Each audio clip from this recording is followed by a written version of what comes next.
রাতের শেষ প্রহর। অর্ণব ক্লান্ত চোখে ডেস্কে বসেছিল।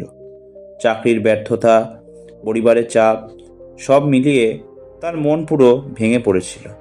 সে বারবার ভাবছিল, আমাকে দিয়ে আর কিছুই হবে না। ঠিক তখনই তার ফোন বেজে উঠল। অপর প্রান্তে ছিল তার পুরনো college sir Aniruddha Sen.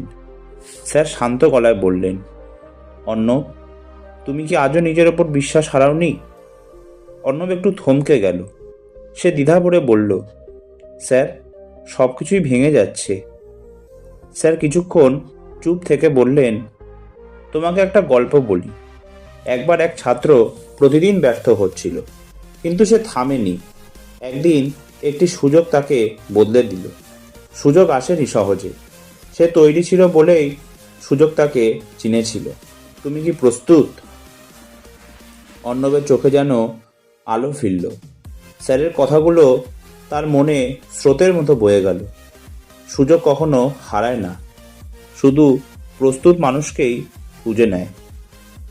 Sir শেষে বললেন, আগামীকাল আমার কাছে এসো, তোমার জন্য একটা কাজ আছে।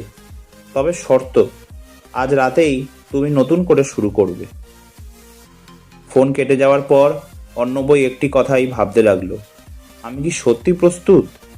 সে গভীর শ্বাস নিল, ল্যাপটপ খুলল, আর নিজের পুরনো স্বপ্নগুলো ধুলো ঝেড়ে আবার কাজে বসে গেল।